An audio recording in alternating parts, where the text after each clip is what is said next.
We are here for a make good video. Double the fantasy baseball stuff.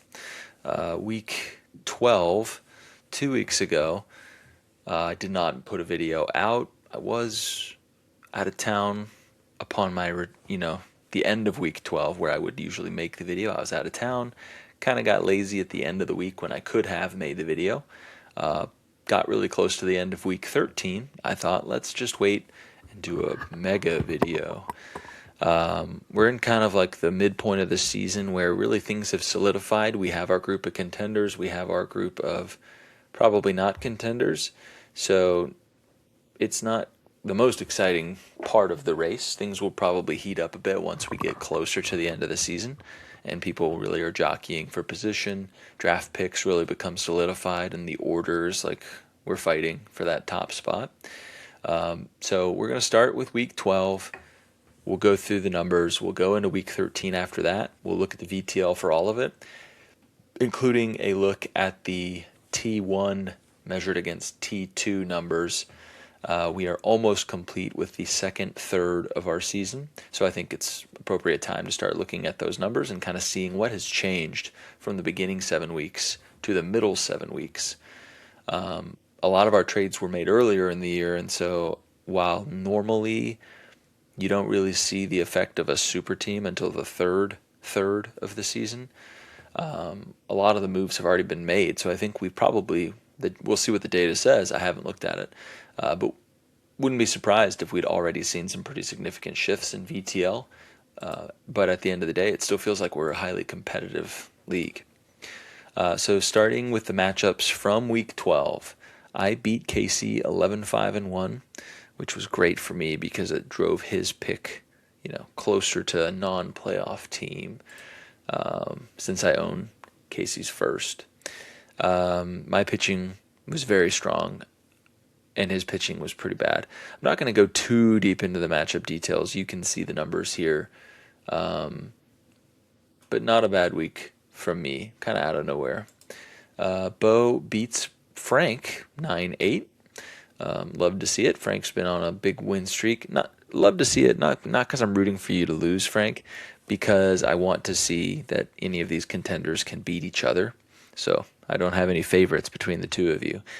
It's just neat because you've been a really strong team, probably the favorite at this point, once we get through all the updates today.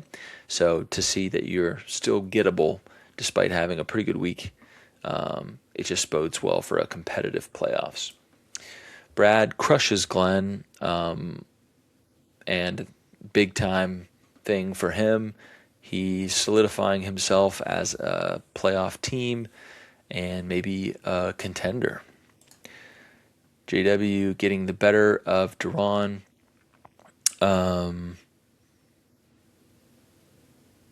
a super high quality matchup, so we'll leave it at that. French beats Jeremiah 11-6. I think that's something I would have expected the final score. I wouldn't have expected it to go down like this. Jeremiah's offense was brilliant, crushing French on offense, basically. All 6 of his category wins came on the offensive side of the ball, but the French pitching was beautiful. You look at those numbers, that is a hell of a week. Very strong VTL week. I wonder what that actually was, and I don't want to wait to find out. Let's look at week 12. French, 83% pitching VTL. Phenomenal. Corey beats Maffey very badly, 13-3-1. Looks like the offense carried a lot of it, but the Maffey pitching was just really rough. So Maffey kind of gave him the pitching, but Corey definitely took the offense. That's a very good offensive week. And Nate beat Alex, I'm sure much to the chagrin of Alex, who has been the number one team in the standings for most of the season.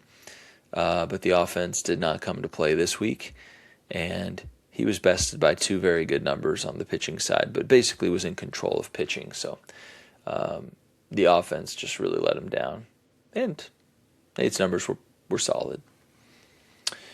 Let's go ahead and jump straight to week 13, which occurred right after that. Of course, I beat Alex really badly. That probably stung worse because it was a big win, 12-3-2. Alex's offense and pitching both really didn't come to play to this one. My numbers were okay, actually, on offense for a change, and the pitching numbers for me were okay, good in a few categories, okay in a few others. To only scrape 3 wins against me, pretty diminished team, it's got to suck. It's not all doom and gloom for Alex. He's still firmly in the playoffs and looks like a team that's going to be able to still do damage, but some of the lusters come off for the number one team for most of the season. No longer in control of that bye, as we'll see in the standings here in just a moment. And just bad vibes, you know. Corey 10-7 over Brad. Couple wins in a row for Corey now. And the offense was not the reason for this one. The pitching was good enough to beat a pretty bad pitching performance from Brad. So Brad's numbers not great across the board. Honestly, I'd say 7-10. He probably should just say, like, great, 7-10, I'll take it this week. JW and Casey tie 8-8-1. Again, Casey trying to start piling wins together so he can get into the playoff field a couple weeks in a row against non-playoff teams, but not able to get the win. So bummer for him. JW's ERA and batting average against, quality appearances, holds, saves, phenomenal. So pretty unexpected for his pitching to be quite so sharp. The offense looks like it was really close in a few categories too, but Casey basically beat him by a little bit in everything. So Casey kind of scraped the win. It wasn't a win, but it was a tie, but it looked like it could have been pretty close to a JW victory. French beats Duran badly, 13-3-1. Better, oh my God, an 8.28 ERA for Duran. That's like, I mean, a 3.28 batting average against. That's wild. And 3 quality starts in there. I mean, I kind of want to almost analyze the pitching and individual pitching performances. But yeah, French got the better of him there. Maffey beats Bo 10-7. So just like I said on the last week, Bo beats Frank. That's kind of cool. Maffey beats Bo. That's kind of cool. It's like everyone's capable of beating everyone. Is kind of how it feels. Frank with a big bounce back, 14-1-2 over Nate, pushing him well down the standings compared to his cushy 8 spot. When I say well down the standings, I mean like in terms of games, not position. Bo beats Glenn 8-6-3. Both teams now are kind of ready to sell off assets for the next year. Glenn was better pitching, Jeremiah was better batting. Pretty straightforward matchup there. Let's look at the standings now. I'm going to zoom in a little bit on this one.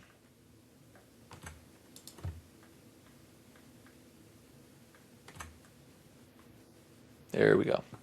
So Frank now is in the lead after the 2 weeks of games that have been played. Brad actually in second. I didn't realize he had climbed all the way up to second. Great for him. Corey in third. Also didn't realize he had climbed quite so high. So it's great to see, like, not new blood as in like they just joined the league, but Brad, Corey, and Alex, French, Bo with the 1, 2, 3, 4, 5, 6. It's a really tight race. Let's just call it in the top 5. You've got Brad, Corey, Alex, and French separated by 2.5 games. There isn't a second bye on the table, so it's not quite as much drama as you would think, maybe because of that. But still, matchups are going to definitely swing, and Frank has not by any means locked up that bye. All of these teams should be pressing for that. Bo is 12 games above, or behind Frank, rather. Me and Maffey, I'm actually in 7th right now in the playoffs. I don't know who would win in a tiebreaker between Maffey and I, but that's kind of wild. What was I saying? We are very close to Bo, so the 3 of us kind of make up another tier. One of us will miss the playoffs. Hopefully it's me. Nate is below that, a good bit below that now. 13 games below myself and Maffey is Nate, but he is still 8.5 games up on Casey, who's 3.5 games up on Jeremiah. So those two guys are really close together. I think Jeremiah has maybe made peace with the idea of not being a contender playoff team this year, maybe saving it for next year. Casey at 36 games back, that's 21.5 back of the playoffs. So he'd have to pass 3 teams to get there. We are in week 14. So it doesn't look good for Casey. My first round pick does look kind of good, but the VTL has been fine all year, as we've seen. The unluckiness of Casey's been well documented in these videos, but it doesn't look great. I do wonder at one point, will he consider cutting his losses if he doesn't feel like he can pass all 3 of these teams and make it all the way up to 7? And then if he makes it to 7, perhaps he would feel better about this, but thinking you can go 3 rounds in the playoffs to win it all, it's tough. It's tough. Not great vibes in the Otani Shogunate clubhouse right now, I imagine. And then at the bottom there, JW, I think he was in last, and now he's climbed up. A long way to go for him to progress anywhere in the draft pick ladder, but he's actually got a couple wins, I believe, over the last couple weeks, or a tie and a win. Let's look at the VTL. I'm not going to go through the weekly MVPs on a double week like this. Just not going to do it. Don't have enough time. It's getting late. Let's just look at some VTL numbers. So first we'll isolate week 12, 2 weeks ago, and we'll see what the numbers say. Let me hide some of these columns because these are just going to make it look a little more confusing. We don't really need games back of playoffs either. Okay. The actual win percentage is here. This is just how big of a win did you get in the week. Really, that's not very useful. Let's just hide that too. So VTL-wise, Brad had the best VTL. I actually had the second best VTL. That's crazy. I had a 60% batting, 62% pitching. Got to brag while I can. I was barely better than Corey. So Brad and Corey in week 12 were the best teams. Brad, by a huge margin, was the best team. That's probably really what the headline should be. Maffey with a very bad week, similar to the expansion teams. Not where he wants to be as he tries to claw and get into the playoffs. Casey did not have a great week, and neither did JW, but I think JW did end up actually getting the win. 74% pitching VTL for Alex and Brad. 83 for French was wild. 70% batting VTL for Nate and for Brad in week 12. So no extreme standout really, except for the French toast pitching, which was paired with very bad batting, unusual, I would say. Let's check out week 13. I somehow had the literal exact same VTL. The wins, losses, ties were not the same, but I had some ties that were more over here and wins and losses that were less, and it somehow equaled the same percentage. So in this week, Maffey rebounded and was the best VTL, week 13, after a poor performance in week 12. Frank was number 2, French was number 3, I was number 4, followed very closely by Bo and JW. So just after a hot week from Brad and Corey both struggled in week 13, last week. Alex also struggled pretty mightily, so I've had some great schedule luck. Just always catching guys when they're having bad weeks, it seems like. The offense really struggled from Nate and Alex and Glenn and Corey. Any numbers down in that deep of red are alarming. My batting VTL was really good. Best in the league.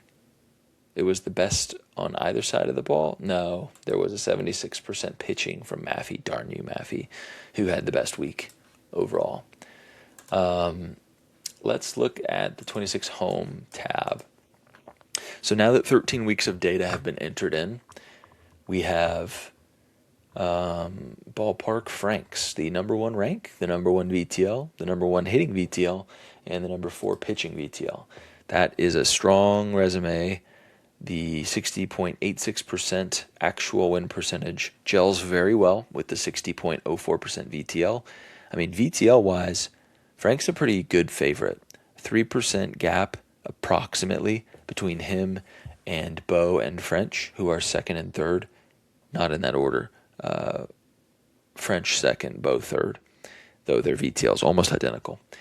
A 3% lead historically is like a tier break. Like, that suggests to me that Frank's on another level from those two guys. And then there's about a 2% gap between French and Bo and Brad underneath. Then about a 2% gap down below to get to Casey and Alex. So it's got to be frustrating for Casey. Again, I hate to harp on it every week. 6th best VTL, but 10th in the standings. A lot of stress probably coming from the idea that he's going to have to claw back significantly. And does he sell? Does he buy? Puts a lot of pressure on him because the luck just has not borne out. So that's tough. Corey is probably the luckiest playoff team based on the numbers, because he is 4th in the standings but 7th in VTL. 7th would be good enough for the playoffs, but to be ranked up in the 4 range, pretty close to 3 and 2, as I mentioned earlier. Pretty fortunate because the VTL has been, basically league average. I mean, I'm next in VTL, so that doesn't speak well of the 7th place VTL team. Maffey currently tied technically with me for the last playoff spot. He's 9th in VTL, so also obviously not great. Bo is top 4 on both sides of the ball. So I'm sure that looked graceful. Bo is in pretty good standing too, I think. He's in 6th place, and that's also unfortunate. But the VTL looks strong. There's really no doubt he's going to make the playoffs, I don't think. And he's top 4 on both sides of the ball, so he looks like a legit contender to me. So does French, 2 and 5, both sides of the ball. Frank at 1 and 4, the inverse of Bo's 4 and 1. And then Brad at 3 and 6. Those are what look like the strongest contenders right now when you look at the individual rankings on each side of the ball. But it is pretty competitive right now. The individual numbers are here. I've scraped back to a 50% VTL across the board. I'm impressed with myself. But I do have the easiest opponent VTL. On average, my opponents have a 45.9% VTL against me, and the pitching has been just dreadful. Every time someone pitches against me, they suck. So it's been quite handy for me. The most interesting part of this video, I want to look at our T1 and T2 data. So T1 long since completed weeks 1 through 7. Here are the numbers. I did not put the ranks, probably should have.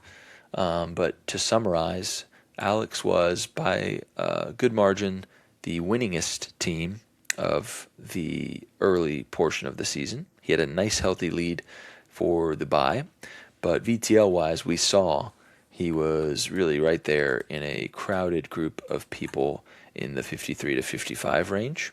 That included French, Casey, Alex, Corey, and Brad.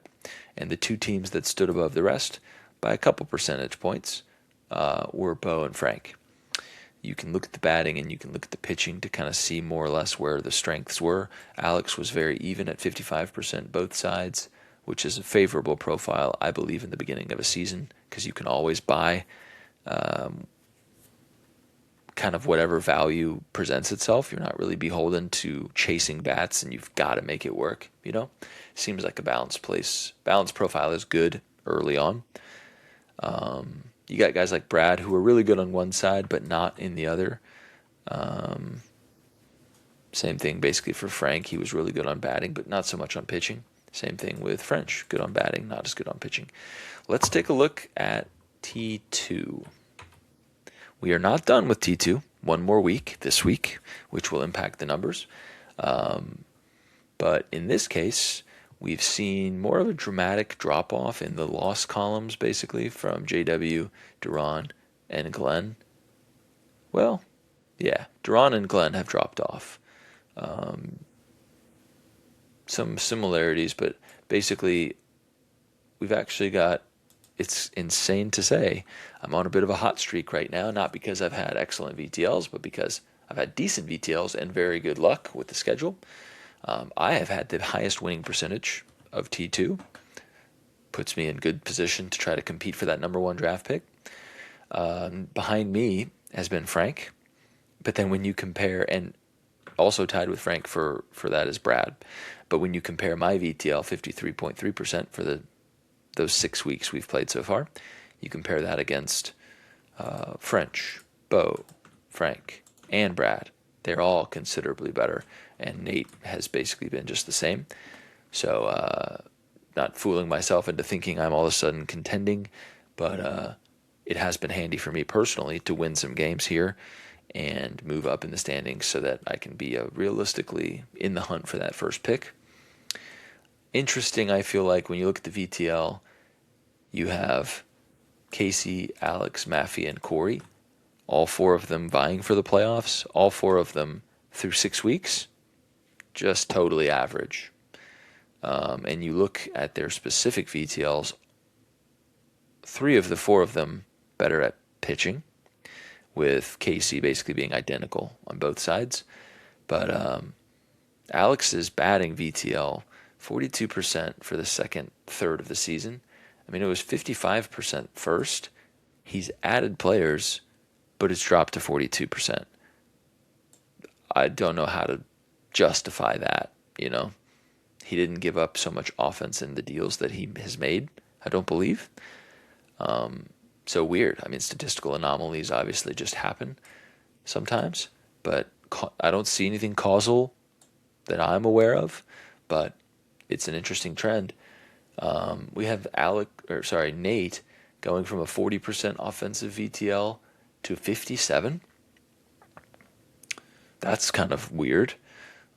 Frank went from 63% batting to 63% batting, but the pitching goes from 51% to 61%. Huge, huge jump. And frankly, it's put him in the favorite position, I believe. French also very good both sides of the ball. He improved the offense by 4%, but the pitching, honestly, I say how Frank is the favorite. Look at these numbers. I mean, these two guys are neck and neck. French is not in second or third, if I recall, because that was Brad and Corey. But French has been very good. Wouldn't be surprised if French won the whole thing either. I didn't quite realize the extent to which things had been going this well for French.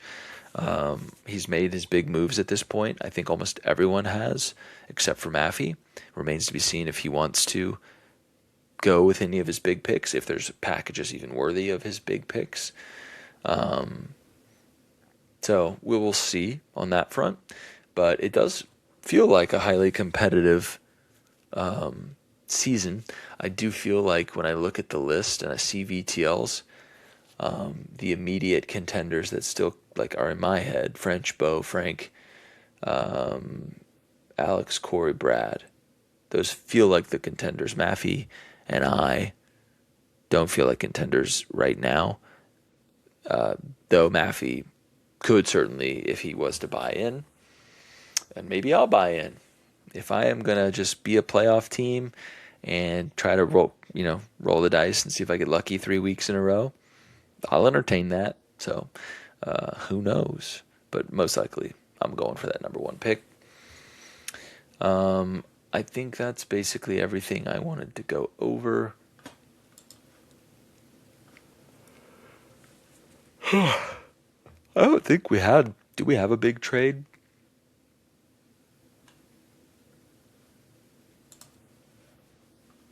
Don't really think we did. Oh, I had a trade. Wasn't a big trade. That was a big trade. That was too long ago, right? That wasn't over in the last 2 weeks. Yeah. Nah, that one already happened. So this trade happened between Frank and JW. Frank acquires Lindor, Wilson Contreras, Gregory Soto, Brian Reynolds, and Trey Turner. Big package. In return, he sends a fourth-round pick, J.J. Weatherholt, the headliner of the package, George Lombard Jr., Spencer Horowitz, who's on a nice contract, Ryan Jeffers on a pretty good contract, and Joey Cantillo. So JW presumably thinking Lindor, Contreras, Reynolds, Turner, not representing great keeper value, wanting to build a little bit for the future without presumably sacrificing some of the pillars of his team, picking up an awesome contract in Weatherholt. Lombard is one of the highest, most touted AAA prospects in the league. I bet that hurt Frank to give up the New York Yankee shortstop. Trade between French and Glenn, Henry Bolt, Logan Anderson for Andrew Benintendi, Jake Bowers. Glenn and Casey also made a trade. Shane Bieber goes to Casey. Ohapi and McGreevy go back. And then the most recent trade between myself and French. French sends his fifth, his eighth, Brent Rooker, Kevin Alcantara, who just got called up today, who I'm keeping him in the farm though, and Luis Castillo. I didn't ask for Luis Castillo. That was like a droppable player is kind of what I'm inferring. For Alex Lange, who has become the closer in Kansas City, I think their main guy is still out, perhaps. Taylor Ward, who is maybe leading the league in walks. He's had that kind of a year, plate discipline-wise. 66 walks in half a season.